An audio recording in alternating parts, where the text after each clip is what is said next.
साथियों नमस्कार। आप सभी का स्वागत है आपके अपने प्यारे से YouTube चैनल ज्ञान पथ इंस्टीट्यूट में। तो आप सब कैसे हैं? आई होप आप सब बहुत अच्छे होंगे और साथ साथ पढ़ाई कर रहे होंगे। तो प्यारे बच्चों, आज की क्लास में हम जानेंगे प्रत्यक्षी प्रतिक्रिया के बारे में। ये प्यारे बच्चों एक ऐसा टॉपिक है जो बोर्ड पेपर में 3 नंबर में क्वेश्चन में पूछा जाता है, यानी 3 नंबर का ये क्वेश्चन आता है। ठीक है, तो चलिए समझते हैं कि प्रत्यक्षी प्रतिक्रिया क्या होती है। तो क्लास की शुरुआत करते हैं। तो प्यारे बच्चों, यहाँ पर प्रत्यक्षी प्रतिक्रिया क्या होती है। मान लो एक कोई व्यक्ति है, ठीक है, एक कोई व्यक्ति है।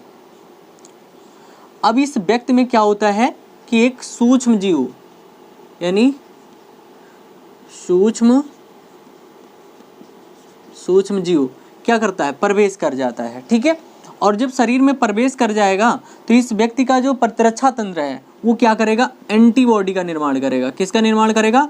एंटीबॉडी का निर्माण करेगा। ठीक है, एंटीबॉडी का निर्माण करेगा। इसी प्रक्रिया को हम क्या बोलते हैं? प्रतिरक्षी प्रतिक्रिया बोलते हैं। ध्यान से समझना प्यारे बच्चों, यानी जब कोई सूक्ष्म जीव या रोगजनक या एंटीजन किसी व्यक्ति के या परपोषी के शरीर में प्रवेश कर जाता है तो एंटीबॉडी का निर्माण होता है, यानी प्रतिरक्षी का निर्माण होता है। यही प्रक्रिया क्या कहलाती है? प्रतिरक्षी प्रतिक्रिया कहलाती है। तो बात समझ में आई? तो हम लिख लेते हैं यहाँ पर इसकी परिभाषा कि प्रतिरक्षी प्रतिक्रिया क्या होती है।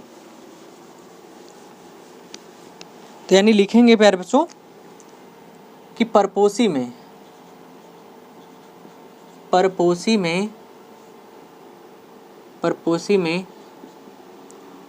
प्रतिजन मतलब कोई भी सूक्ष्मजीव या रोगजनक या उसका कोई पदार्थ, ठीक है, परपोषी में प्रतिजन के प्रवेश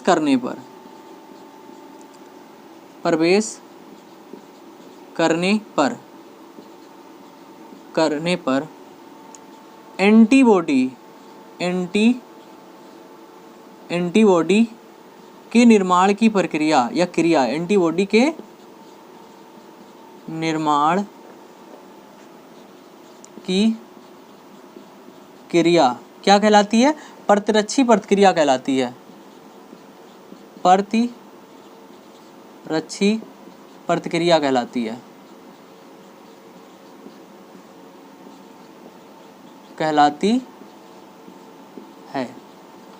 ठीक है, तो ये बात याद रखनी है। ठीक है, यानी परपोषी में प्रतिजन के प्रवेश करने पर क्या होता है? एंटीबॉडी का निर्माण होता है, प्रतिरक्षी का निर्माण होता है। यही क्रिया क्या कहलाती है? प्रतिरक्षी प्रतिक्रिया कहलाती है। ठीक है, तो ये बात आपको याद रखनी है। अब यहाँ पे जानेंगे, अब पेपर में ये भी पूछा जाता है कि प्रतिरक्षी प्रतिक्रिया की क्या विशेषताएं होती हैं।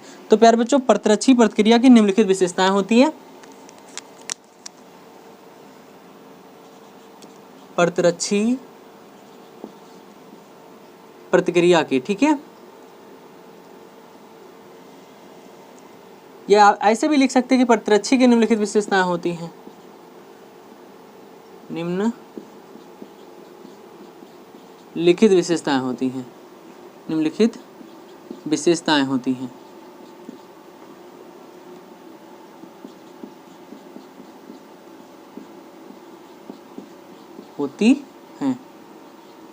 ठीक है, सबसे पहली विशेषता ये होती है बच्चों कि ये क्या करती है, यानी अगर सूक्ष्मजीव या रोगजनक या एंटीजन शरीर में प्रवेश करता है तो उसको पहचानने का काम करती है। यानी ये पहला काम ये करती है, आक्रामक को पहचानती है। किसको? आक्रामक को। यानी कि शरीर की कोशिका और बाह्य कोशिका यानी जो सूक्ष्मजीव आया है उसके बीच क्या करती है? अंतर स्पष्ट करती है, यानी विभेद उत्पन्न करती है। तो सबसे पहला काम क्या करती है? पहली इसकी विशेषता क्या है? आक्रामक को पहचानना।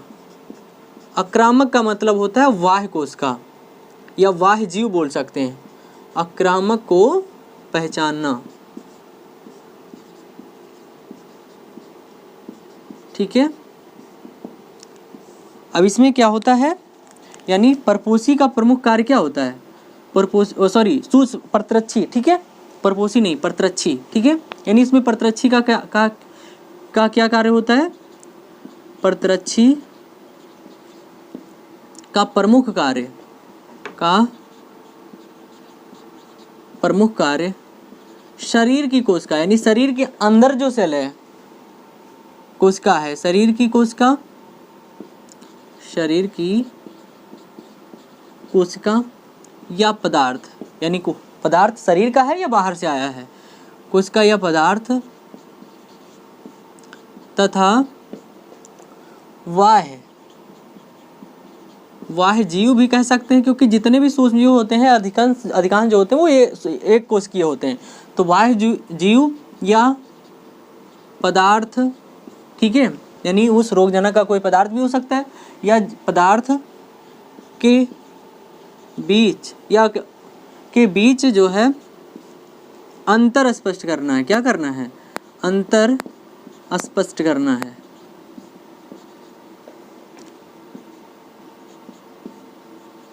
ठीक है, ये इस प्रतिरक्षी का पहला कार्य होता है।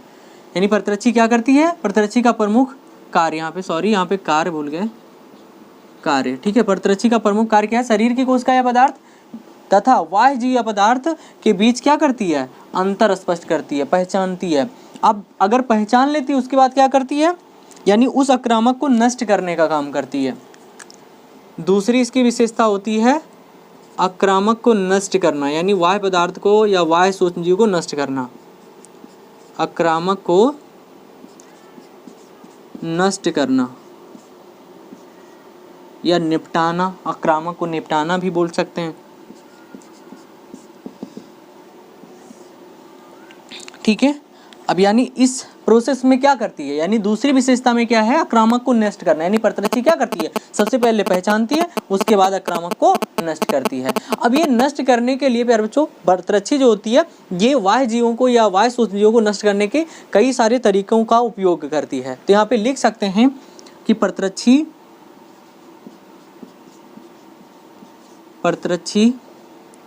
निम्नलिखित विधियों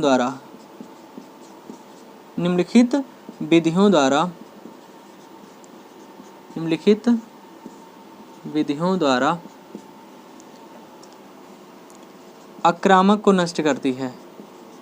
यानी बाह्य सूक्ष्मजीवों को नष्ट करती है, आक्रामक को नष्ट करती है। ठीक है, अब सबसे पहला जो तरीका अपनाती है प्रतिरक्षी वो है समूहन। क्या है प्यारे बच्चों?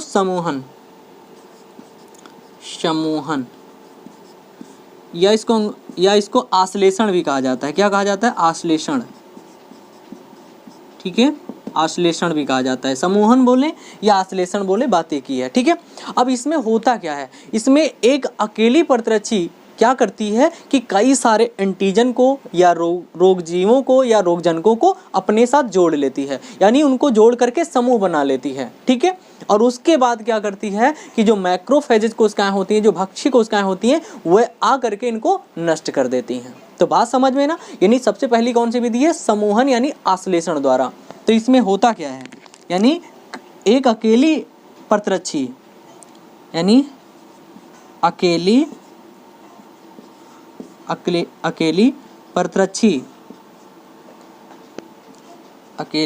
प्रतिरक्षी कई एंटीजन के साथ या रोगजनकों के साथ लिख सकते हैं, एंटीजन के साथ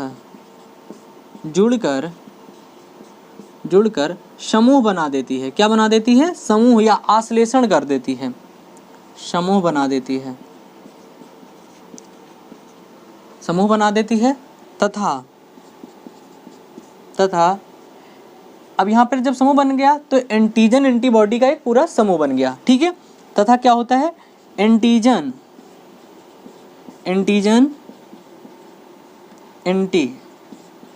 एंटीबॉडी के समूह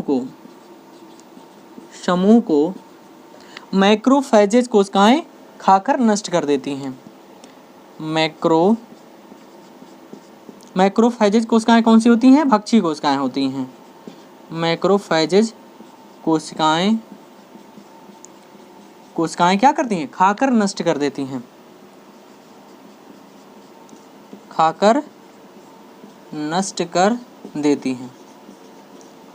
यानी यहाँ पर एंटीबॉडी क्या करती है? उनको जोड़ने का काम करती है, समूह का बनाने का काम करती है, और उसके बाद एंटीजन एंटीबॉडी का जो समूह होता है उसको मैक्रोफेजेज कोशिकाएं खाकर नष्ट कर देती हैं, क्योंकि इनको भक्षी कोशिकाएं भी कहा जाता है। तो पहला तरीका समूहन द्वारा होता है। ठीक है, और दूसरा तरीका है अवक्षेपण द्वारा, यानी अवक्षेपण बोल सकते हैं यहाँ पे, अवक्षेपण द्वारा। दूसरा तरीका अपनाती हैं ये अवक्षेपण का, ठीक है, अवक्षेपण। अब ये अवक्षेपण में क्या करती हैं, ये अवक्षेपण में एक एंटीजन एंटीबॉडी जो यानी प्रतिरक्षी होती है, प्रतिरक्षी जो होती है वो क्या करती है, एंटीजन के साथ जुड़ जाती है। किसके साथ, एंटीजन के साथ। ध्यान से समझिएगा, यानी जो प्रतिरक्षी होती है वो एंटीजन के साथ क्या करती है, जुड़ जाती है, एंटीजन के साथ जुड़ जाती है, जुड़ जाती है और जुड़ने के बाद उस एंटीजन को अविलेय बना देती है। यानी वहाँ पे जब जुड़ेगी तो प्रतिरक्षी जो है एंटीजन से जुड़ने के बाद इसे अविलेय बना देता है, यानी जिस पदार्थ में घुला होता है उसमें ये अवक्षेप के रूप में अलग हो जाता है, जुड़ जाती है तथा अविलेय बना देती है। अविलेय का मतलब जो घुले ना, जो अवक्षेप के रूप में इकट्ठा हो जाए, अविलेय बना देती है, अविलेय बना देती है, ठीक है।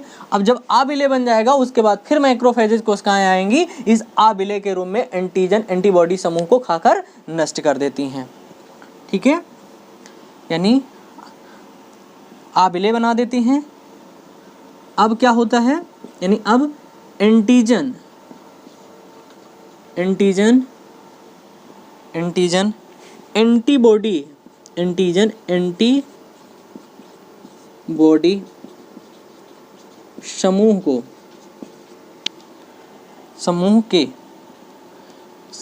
के अवक्षेपित होने पर, यानी जब ये अवक्षेपित हो जाती हैं, यानी आघुलनशील पदार्थ के रूप में अवक्षेपित हो जाती हैं, क्योंकि जो पदार्थ घुलता नहीं उसे क्या बोलेंगे, अवक्षेप बोलेंगे, ठीक है। तो यहाँ पर अवक्षेपित होने पर मैक्रोफेजेज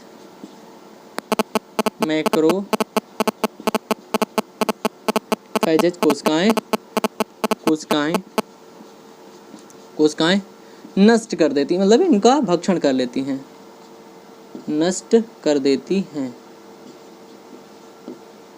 ठीक है। तो ये बात आपको याद रखनी है। यानी दूसरी विधि कौन सी है, अवक्षेपण, यानी इसमें प्रतिरक्षी क्या करती हैं, एंटीजन के साथ जुड़ जाती हैं और अविलेय बना देती हैं, यानी इनको क्या कर देती हैं, अविलेय, यानी घुलनशील वाला पदार्थ नहीं, ये नहीं घुलती हैं, ठीक है, अघुलनशील पदार्थ बना देती हैं। अब एंटीजन एंटीबॉडी समूह, क्योंकि ये जब जुड़ जाएंगी तो एंटीजन एंटीबॉडी समूह बन जाएगा। अब इस एंटीजन एंटीबॉडी समूह के अवक्षेपित होने पर, क्योंकि ये अलग हो जाएगा, अवक्षेपित होने पर मैक्रोफेजेज कोशिकाएं क्या कर देती हैं, नष्ट कर देती हैं, ठीक है। तो ये दूसरी विधि है। अब हम बात करेंगे तीसरी विधि की, लेकिन उससे पहले इसका स्क्रीनशॉट ले लीजिए, ठीक है। चलिए,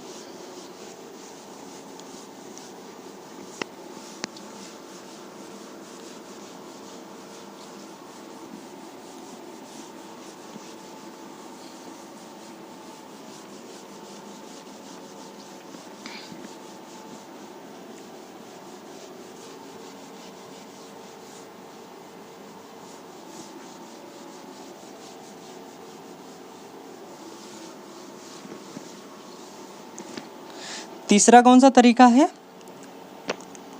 तीसरा तरीका है निष्प्रभावन द्वारा। कौन सा है, निष्प्रभावन द्वारा, यानी तीसरी इनकी विशेषता कौन सी है, निष्प्रभावन द्वारा, ठीक है,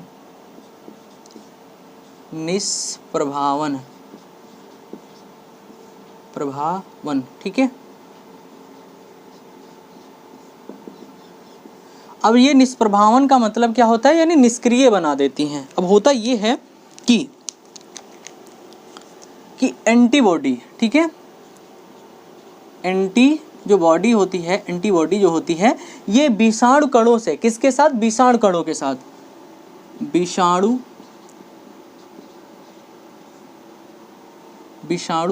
कणों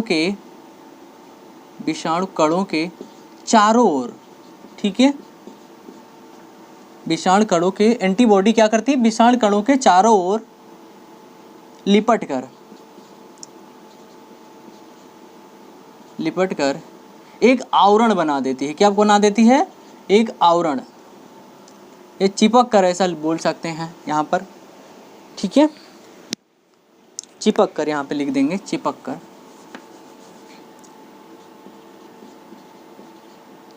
कर, ठीक है, यानी एंटीबॉडी विषाणु कणों के चारों ओर कहाँ गया, चारों ओर चिपक कर, ठीक है, चिपक कर क्या बना देती हैं, एक आवरण बना देती हैं, एक आवरण बना देती हैं, जिससे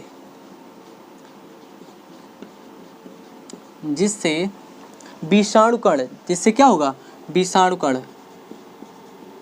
जिससे विषाणु कण कायिक कोशिका यानी दैहिक कोशिका जो होती हैं, दैहिक विषाणु कण दैहिक कोशिका की प्लाज्मा झिल्ली, कौन सी झिल्ली, प्लाज्मा झिल्ली, यानी जो हमारी दैहिक कोशिका होती हैं उनकी प्लाज्मा झिल्ली को भेद पाने में असमर्थ हो जाते हैं, ठीक है, भेद पाने में असमर्थ हो जाते हैं, असमर्थ, ठीक है, असमर्थ हो जाते हैं।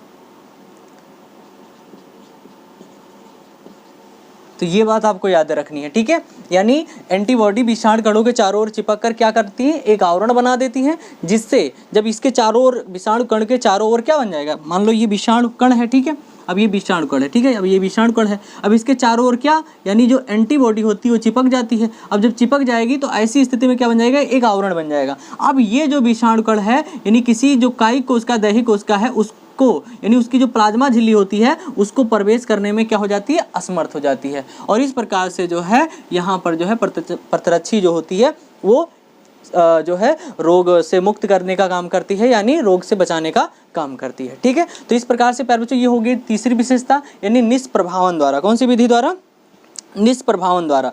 अब इसके बाद हम बात करेंगे प्यारे बच्चों, यानी ये तीसरा तरीका था, ये क्या था, तीसरा तरीका था जिससे क्या करती है, ये जो है रोगों से बचाती है। अब इसकी तीसरी विशेषता, यानी पहली विशेषता कौन सी थी, आक्रामक को पहचानना, दूसरी विशेषता क्या थी, आक्रामक को नष्ट करना, और तीसरी क्या है, स्मृति कोशिकाओं का निर्माण करना, यानी इसकी तीसरी विशेषता, ठीक है, यानी इसकी तीसरी विशेषता क्या है, यहाँ पे अगर लिख दें, यहाँ पे इसको ऐसे बना देते 3, ठीक है, इसको 3 रहने दो, यहाँ पे 3 ऐसे, यानी स्मृति कोशिकाओं का निर्माण, स्मृति कोशिकाओं का निर्माण, कोशिकाओं का निर्माण, ठीक है। अब यहाँ पर क्या होता है, यानी जो हमारा प्रतिरक्षा तंत्र होता है, जब कोई एंटीजन या सूक्ष्मजीव शरीर में प्रवेश करता है तो हमारा प्रतिरक्षा तंत्र क्या करता है, स्मृति कोशिकाओं का निर्माण करता है। किसका निर्माण करता है, स्मृति कोशिकाओं का निर्माण करता है, यानी चाहे वो टी लिम्फोसाइट्स हो या बी लिम्फोसाइट्स, ये दोनों प्रकार की जो कोशिकाएं होती हैं ये किसका, स्मृति कोशिकाओं का निर्माण करती हैं, और हर एक एंटीजन के प्रति जो है स्मृति कोशिकाओं का निर्माण करती हैं। और जब दोबारा से वो सूक्ष्मजीव शरीर में प्रवेश करता है तो ये बहुत तेजी से तीव्र अनुक्रिया करती हैं। तो याद रखना बच्चों, ये प्रतिरक्षी प्रतिक्रिया की तीसरी विशेषता होती है, कौन सी, स्मृति कोशिकाओं का निर्माण। तो यहाँ पे लिखेंगे बच्चों कि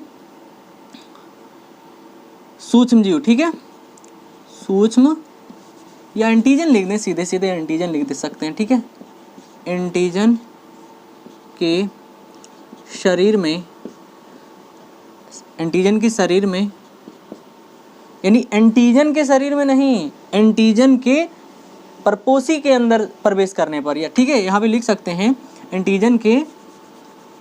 एंटीजन के परपोष, क्या लिख सकते हैं यहाँ पे, ये ना लिखें, जब कोई एंटीजन, ठीक है, जब कोई एंटीजन परपोषी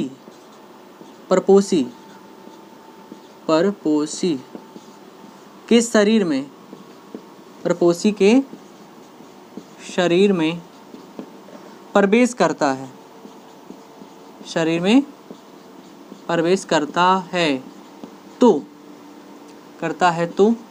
प्रतिरक्षा तंत्र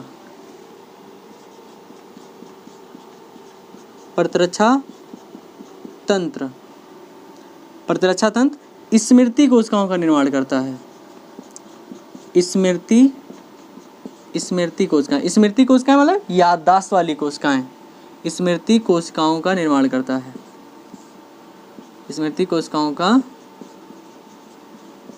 निर्माण करता है। ठीक है, यानी जब कोई एंटीजन परपोषी के शरीर में प्रवेश करता है तो प्रतिरक्षा तंत्र जो होता है वो स्मृति कोशिकाओं का निर्माण करता है। यानी जो हमारी टी तथा बी जो लिम्फोसाइट्स होती हैं या टी तथा बी कोशिकाएं जो होती हैं, लिम्फोसाइट्स दोनों क्या करती हैं, दोनों, क्योंकि यहाँ पर जो है टी लिम्फोसाइट्स के बारे में तो पढ़ा ही है कि जो हमारी टी सेल होती है वो 4 प्रकार की जो है कोशिकाओं का निर्माण करती हैं, मारक टी कोशिकाएं, सहायक टी कोशिकाएं, निरोधक टी कोशिकाएं, स्मृति टी कोशिकाएं।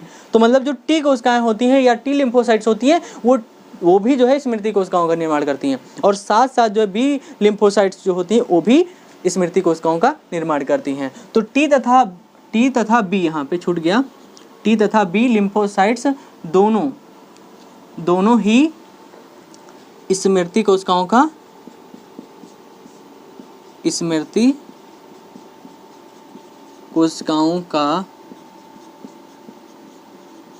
निर्माण करती हैं।